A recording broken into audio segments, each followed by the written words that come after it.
Genesis chapter 22.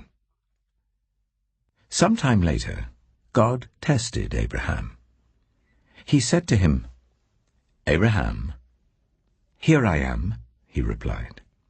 Then God said, "Take your son, your only son, whom you love, Isaac, and go to the region of Moriah. Sacrifice him there as a burnt offering on a mountain I will show you." Early the next morning, Abraham got up and loaded his donkey. He took with him 2 of his servants and his son Isaac. When he had cut enough wood for the burnt offering, he set out for the place God had told him about. On the 3rd day, Abraham looked up and saw the place in the distance. He said to his servants, "Stay here with the donkey while I and the boy go over there.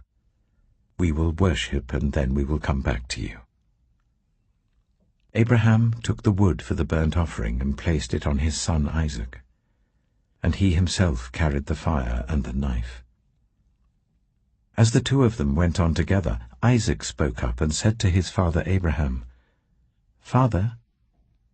"Yes, my son," Abraham replied. "The fire and wood are here," Isaac said. "But where is the lamb for the burnt offering?" Abraham answered, "God himself will provide the lamb for the burnt offering, my son." And the 2 of them went on together. When they reached the place God had told him about, Abraham built an altar there and arranged the wood on it. He bound his son Isaac and laid him on the altar on top of the wood. Then he reached out his hand and took the knife to slay his son. But the angel of the Lord called out to him from heaven, "Abraham! Abraham!" "Here I am," he replied. "Do not lay a hand on the boy," he said. "Do not do anything to him. Now I know that you fear God, because you have not withheld from me your son, your only son." Abraham looked up, and there in the thicket he saw a ram caught by its horns. He went over and took the ram and sacrificed it as a burnt offering instead of his son. So Abraham called that place, "The Lord will provide," and to this day it is said, "On the mountain of the Lord it will be provided."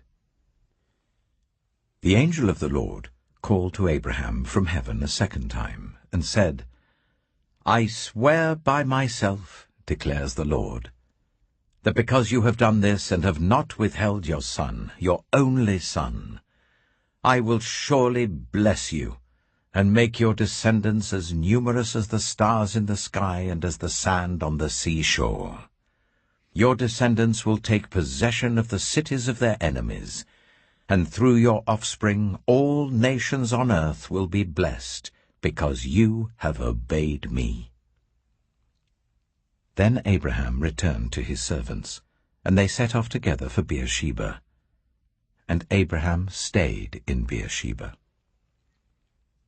Some time later, Abraham was told, "Milcah is also a mother. She has borne sons to your brother Nahor. Uz the firstborn, Buz his brother, Kemuel the father of Aram, Kesed, Hazo, Pildash, Jiplaph, and Bethuel. Bethuel became the father of Rebekah. Milcah bore these 8 sons to Abraham's brother Nahor. His concubine, whose name was Rumah, also had sons, Teba, Gaham, Tahash, and Maacah. Genesis chapter 23. Sarah lived to be 127 years old. She died at Kiriath Arba, that is Hebron, in the